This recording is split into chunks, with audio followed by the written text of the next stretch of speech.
नमस्कार दोस्तों, आप सभी का मेरे चैनल पर एक बार फिर से स्वागत है। एकादशी व्रत सबसे अधिक फलदायी माना गया है। श्री कृष्ण ने स्वयं कहा है कि संसार में पुत्रदा एकादशी उपवास के समान अन्य दूसरा कोई व्रत नहीं है। इसके पुण्य से प्राणी तपस्वी, विद्वान एवं धनवान बनता है। जो कोई व्यक्ति पुत्रदा एकादशी के महात्म्य को पढ़ता या फिर सुनता है तथा विधि अनुसार उसका उपवास करता है तो उसे सर्वगुण संपन्न संतान की प्राप्ति होती है। श्री हरि की अनुकंपा से मनुष्य मोक्ष को प्राप्त करता है। पौष पुत्रदा एकादशी की कथा के बिना ये व्रत अधूरा माना जाता है। पूजा में इसका श्रवण अवश्य करना चाहिए।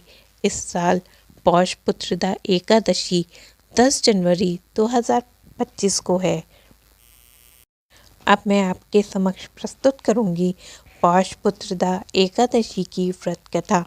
प्राचीन समय में भद्रावती नगरी में सुकेतुमान नाम का एक राजा राज्य करता था। उसके कोई भी संतान नहीं थी। उसकी पत्नी का नाम शैव्या था। उस पुत्रहीन राजा के मन में इस बात की बड़ी चिंता थी कि उसके बाद उसके और उसके पूर्वजों का कौन पिंडदान देगा। बिना पुत्र के पितरों और देवताओं से ऋण नहीं हो सकते। इस तरह राजा रात दिन इसी चिंता में घुला रहा करता था। इस चिंता के कारण एक दिन वह इतना दुखी हो गया कि उसके मन में अपने शरीर को त्याग देने की इच्छा उत्पन्न हो गई। किंतु वह सोचने लगा कि आत्महत्या करना तो महापाप है। अतः उसने इस विचार को मन से निकाल दिया और वह एक दिन घोड़े पर सवार होकर वन की तरफ चल दिया। पानी की तलाश में राजा आगे बढ़ा। कुछ दूर जाने पर उसे एक सरोवर मिला। सरोवर के किनारे बैठे हुए ऋषियों को प्रणाम करके उसके सामने बैठ गया। ऋषिवर बोले, हे राजन, हम तुमसे अति प्रसन्न हैं। तुम्हारी जो इच्छा है हमसे कहो। राजा प्रश्न किया, हे विप्रो, आप कौन हैं और किस लिए यहाँ आए हैं? ऋषि बोले, राजन, आज पुत्र की इच्छा करने वाले को श्रेष्ठ पुत्र प्रदान करने वाली पुत्रदा एकादशी है। आज से 5 दिन बाद माघ स्नान है और हम सब इस सरोवर में स्नान करने आए हैं। ऋषियों की बात सुन राजा ने कहा, हे मुनियों, मेरा भी कोई पुत्र नहीं है। यदि आप मुझ पर प्रसन्न हैं तो कृपा कर मुझे एक पुत्र का वरदान दे दीजिए। ऋषि बोले, हे राजन, आज पुत्रदा एकादशी है। आप इसका उपवास करें।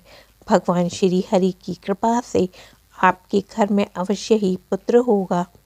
राजा ने मुनि के वचनों के अनुसार उस व्रत का किया और द्वादशी को व्रत का पारण किया।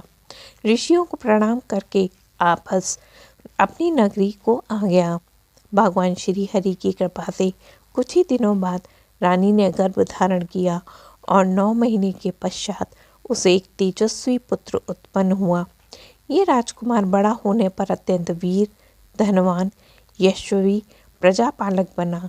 हे हरि, जिस तरह एक निसंतान दंपति को संतान सुख की प्राप्ति हुई, उसी तरह इस संसार में हर प्राणी को माता पिता बनने का सौभाग्य प्राप्त हो। और इस तरह से पौष पुत्रदा एकादशी की व्रत कथा यहाँ पर समाप्त होती है। आप सभी का दिन मंगलमय और शुभ हो। भगवान हरि की कृपा आप पर बनी रहे।